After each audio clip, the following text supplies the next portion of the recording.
The cold, damp air of the village square carried more than the smell of smoke and pine. It carried fear. Fear so thick it clung to the skin, whispered in every corner, and turned neighbors into hunters.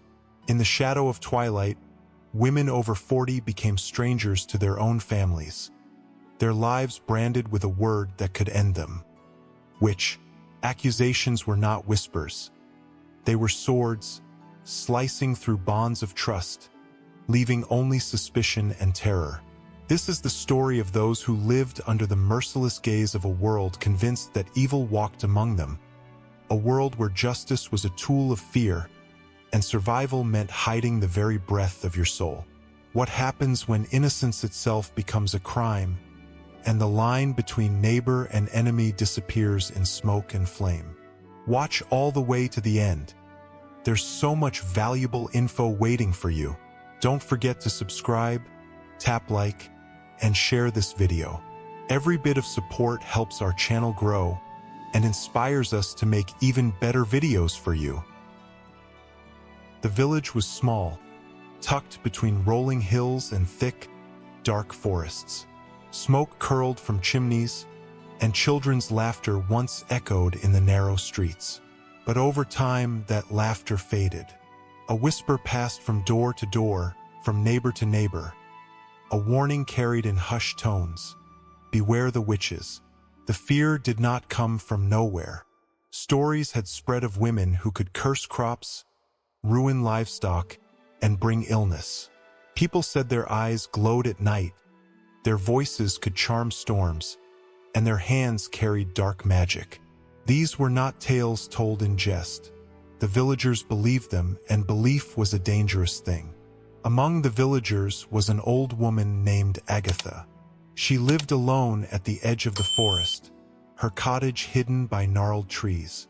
Agatha never harmed anyone.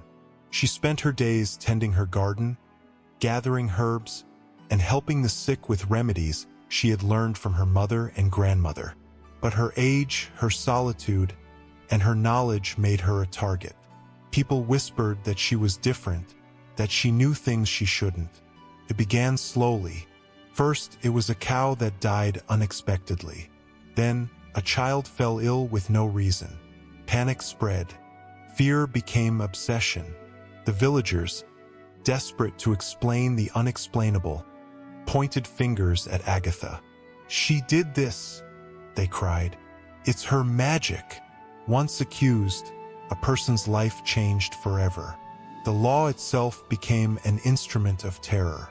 Judges, armed with powers granted by the Constitutio Criminalis Carolina, could investigate, prosecute, and condemn without real proof.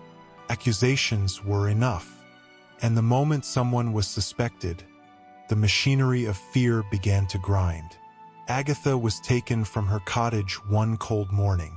Her neighbors, some who had smiled and greeted her days before, now joined in the procession to the village square, carrying torches and shouting demands for justice. The humiliation was public. She was mocked, her hair pulled, her hands bound. They forced her to kneel on the cold stones as the crowd whispered dark prayers and warnings. But it was only the beginning. The methods to extract confessions were designed to break both body and spirit. The rack, thumb screws, and other instruments of torture awaited those accused. Any denial could be twisted into proof of guilt, and under the unbearable pain, even the innocent might speak words they did not mean. And yet, in Agatha's eyes, there was defiance, a flicker of fire that refused to die, even as fear and cruelty surrounded her. She knew the stakes. She knew that survival in this world was not measured by truth, but by the ability to endure. The shadows had arrived in the village, and with them, the beginning of a nightmare that would consume not just one woman, but the hearts of an entire community. The village had changed. Once familiar faces now turned into strangers, and every knock at the door carried suspicion. Fear was no longer just a feeling. It was a force, shaping lives, twisting hearts, and spreading like a disease. Mothers whispered warnings to their daughters. Children learned to hide in silence. And at the center of it all stood those accused, like Agatha, trembling yet defiant, their fates hanging by the threads of rumor and superstition. The day Agatha was brought before the local magistrate, the square was crowded. People pressed forward, eager to witness justice or what they believed to be justice. The magistrate, a stern man with little patience for mercy, read aloud the accusations. "This woman has brought illness, misfortune, and death," he declared, his voice echoing off the walls of nearby houses. "She is accused of witchcraft and shall answer for her crimes." Agatha's heart pounded, but she did not cry out. She knew that to show fear was to give her enemies power. Her hands, bound with rough rope, were cold and trembling, yet her mind raced.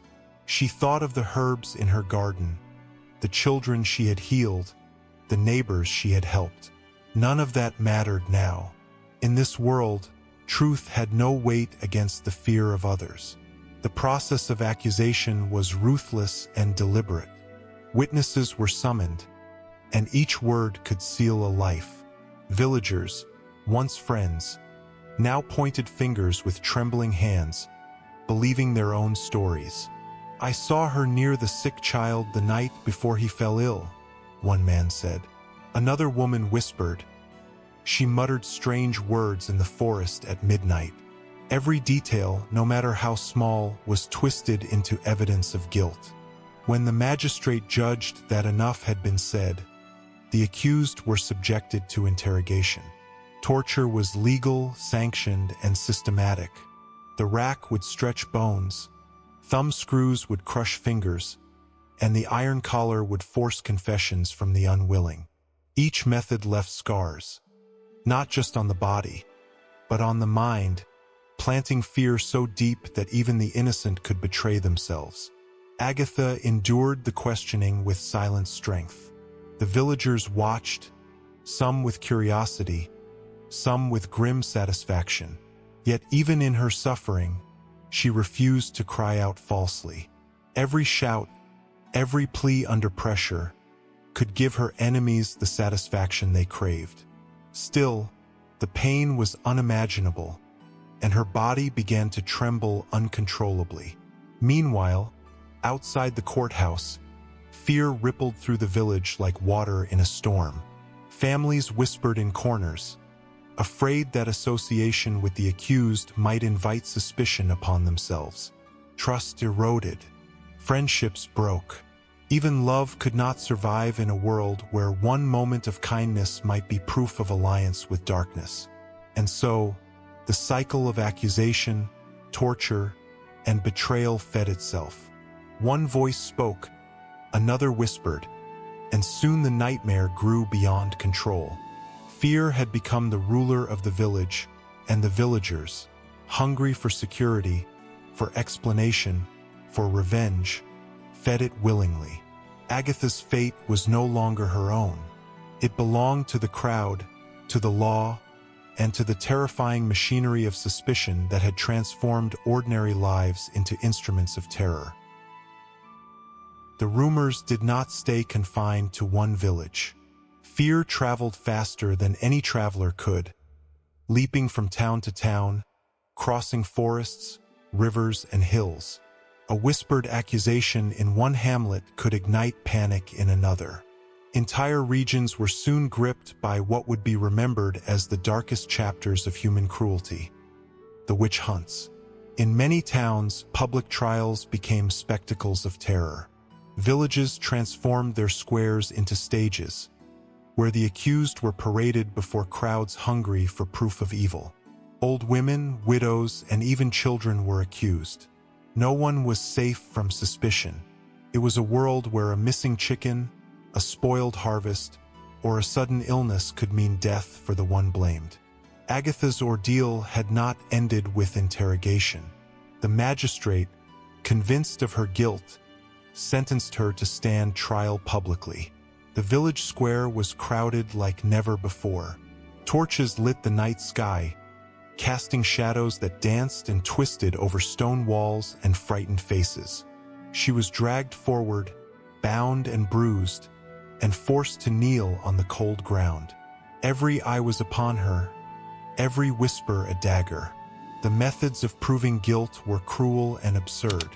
The accused were thrown into rivers or lakes to see if they would sink or float, an impossible test of innocence. Pain and humiliation were used to extract confessions. Every confession, coerced or real, fueled the paranoia. One woman's words could condemn dozens. The cycle fed itself like a firestorm, unstoppable and consuming all in its path. The execution itself was a grim spectacle. In continental Europe, burning at the stake was common. Flames licked the air as wood and pitch were piled high. In England and the American colonies, hanging was more frequent. Either way, the message was clear. Fear would be enforced by pain, and the laws of man served the laws of terror. Agatha's neighbors, once friendly, now cheered or jeered. Children were pulled away from their mothers. Women hid their faces. Men avoided eye contact. Even those who pitied the accused felt powerless. To intervene was to risk the same fate. The community itself became a cage, built from suspicion, fear, and the instinct to survive. Yet, even in the midst of smoke, fire, and screams, small acts of courage flickered. Some villagers secretly left food for the accused, whispered prayers, or quietly hoped for mercy. But mercy was rare. The system had no place for it. Law and superstition intertwined, making justice indistinguishable from cruelty. Agatha's voice, once soft and healing, was silenced by chains and fear. Her fate, though not yet sealed, was a warning to every woman, every neighbor, every child. Innocence did not protect. Kindness did not save. In a world dominated by suspicion, survival meant hiding one's soul behind a mask of obedience, or disappearing into the flames. The fires of judgment were spreading, and no village, no family, no individual could escape the growing shadow of terror. Once fear takes root, it grows faster than anyone can control. In village after village, the accused were forced to name others, or under torture, confessions were twisted into lists of alleged conspirators. One accusation led to another, creating a web so vast that entire families, neighbors, and even strangers were caught in its sticky threads. Agatha, still weak from interrogation and humiliation, was now at the center of this deadly network. Every word she had been forced to speak under pain was recorded, twisted, and spread. The names she had denied knowing became evidence against them. Mothers accused daughters, daughters accused mothers. Friends turned on friends. The fear of being next was unbearable. The instruments of torture were horrifying in their cruelty. The rack stretched bodies until joints screamed. Fingers were crushed slowly, one by one, in the thumb screws. Some were confined in iron cages or hung by ropes, the weight of their own bodies causing unimaginable pain. Every method was designed to break the spirit, to force the innocent into false confessions. And once one person spoke, the chain of accusations spiraled outward like wildfire. Villagers, swept up in hysteria, no longer distinguished reality from rumor. A simple glance, a whispered word, or an old grudge could be enough to condemn someone. Families hid secrets, neighbors watched each other suspiciously, and even strangers walking through the village were eyed with suspicion. Communities that once relied on trust now relied on fear. In the dead of night, parents whispered warnings to their children. Do not talk to strangers. Do not ask questions. Do not be seen alone. Every routine became suspect. Every shadow in the corner of the room might hide a watcher ready to report a misstep. The social fabric that had bound the village together was unraveling. replaced by suspicion and terror. Yet some moments of humanity survived, fragile and fleeting. A mother would slip a loaf of bread to an accused neighbor. A child would leave a flower on a window ledge for someone who had been taken. Small acts, almost invisible, challenged the crushing weight of fear. But these moments were rare, and they could not undo the systematic destruction around them. Agatha, though broken physically, refused to give up entirely. Her mind searched for ways to endure, ways to remember herself beneath the chains, the torments, and the false accusations.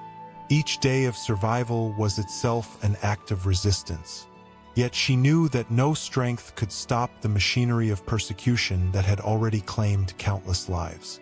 The web of accusations spread beyond villages, crossing borders, reaching towns, and eventually entire regions.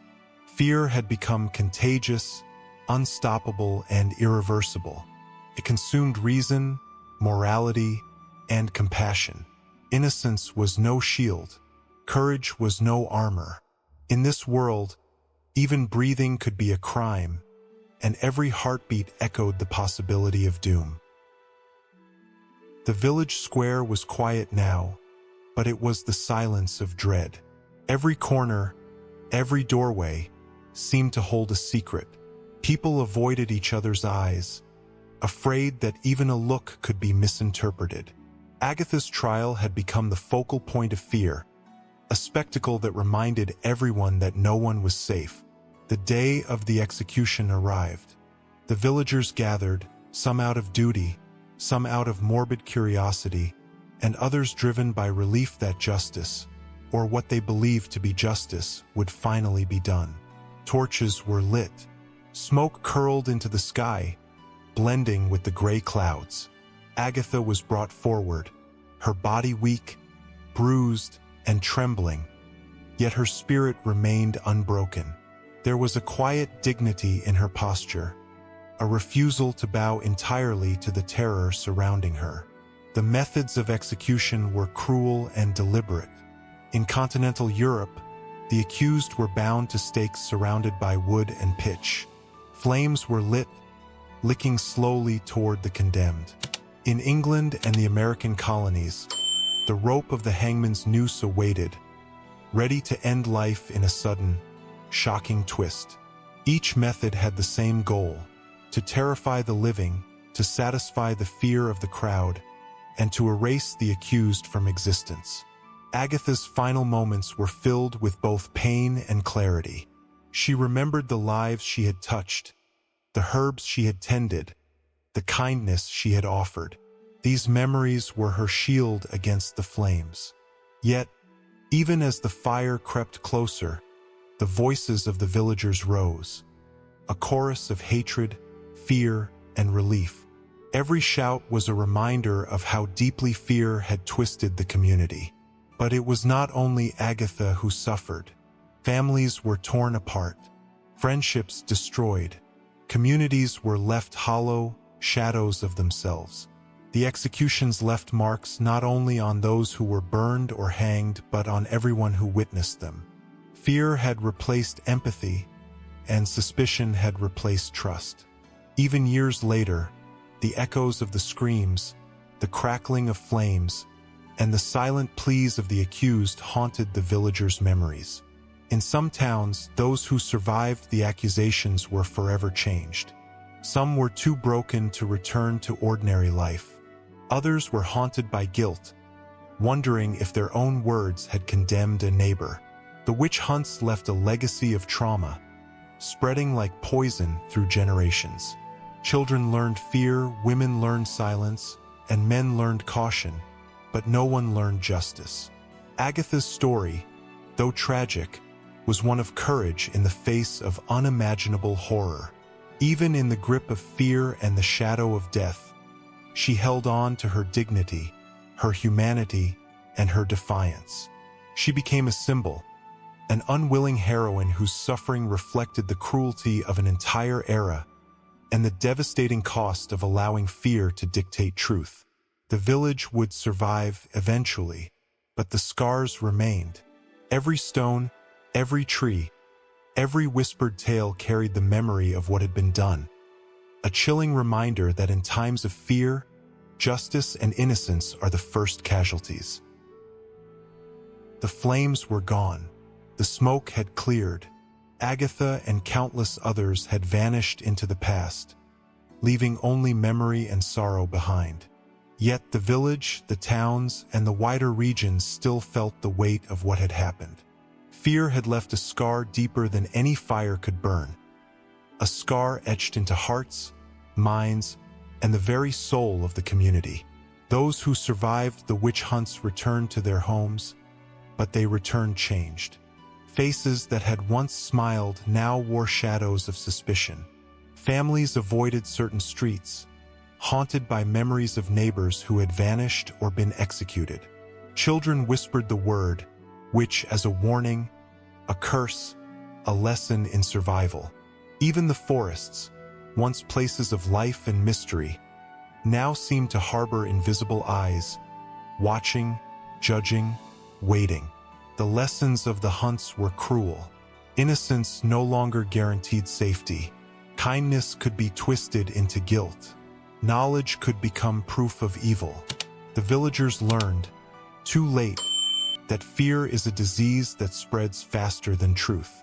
One false accusation, one coerced confession, could destroy countless lives. And yet, history shows that the human mind is slow to forgive, slower still to forget, and often too eager to repeat the mistakes of the past. Agatha's story became a whisper among whispers. Children heard of the old woman who tended herbs, who healed the sick, who faced the flames with courage. Her defiance in the face of cruelty became legend, a reminder that humanity can endure even when terror seems all-consuming. Yet legend alone could not undo the suffering, the loss, the countless lives extinguished for fear's sake. Across Europe and the American colonies, the witch hunts faded, but their shadows remained. Communities slowly rebuilt, trust tentatively returned, but the memory of accusation, torture, and execution lingered. The machinery of fear had left a mark too deep for words alone to erase.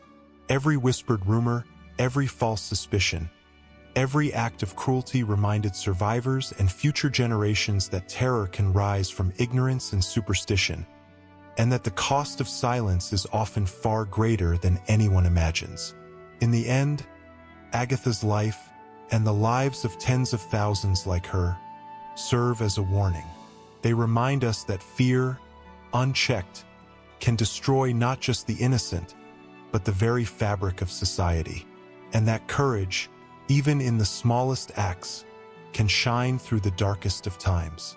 The world remembers because it must, because forgetting would allow shadows to rise again.